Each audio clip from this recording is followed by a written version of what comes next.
The shooting rampage ends with 4 people dead on Detroit's west side. The suspected gunman drove to Ohio, then turned the gun on himself.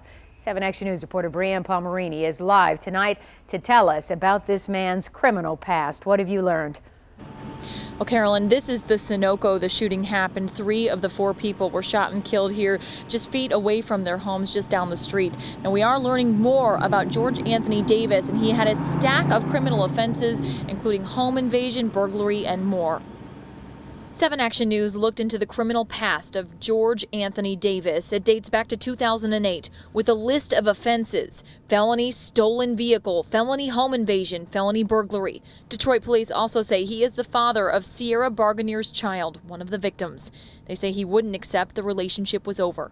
26-year-old Sierra, her father, 60-year-old Raphael Hall, and 21-year-old Clinton Thomas were gunned down at the Sunoco near their homes.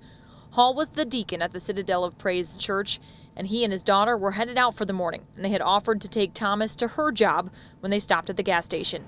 Their deaths have stunned the community, and there's an outpouring of support on social media, with hundreds of shares on Facebook, comments expressing sorrow, pain, and condolences, like this one about Deacon Hall.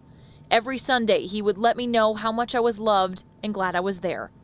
After the shooting outside of the Sunoco gas station, the rampage continued. The suspect, Davis, is accused of going to a home on Foss Street and shooting and killing his cousin, 22-year-old Jamon Thomas. Pastor Ellis is calling on his congregation to be strong after the loss of the deacon, his daughter, and 2 other young people. The Citadel Church family, we are affected in a huge way, a servant of God, a servant of the community, as well as the Hall family, as well as the Thomas family is affected as well. And we're just, as Pastor has said, we're just asking prayer. We've suffered a grave loss to community violence, and we just want to come against these evil spirits that are trying to take over our neighborhoods, our communities, and our nation. The pastor and the First Lady of Citadel of Praise Church will be holding a vigil here outside of the Sunoco tomorrow night. It's at 7 o'clock. There will be a balloon release. Anyone who would like to attend is invited. Live in Detroit's West Side, Brianne Palmerini, 7 Action News. Thank you so much, Brianne. And coming up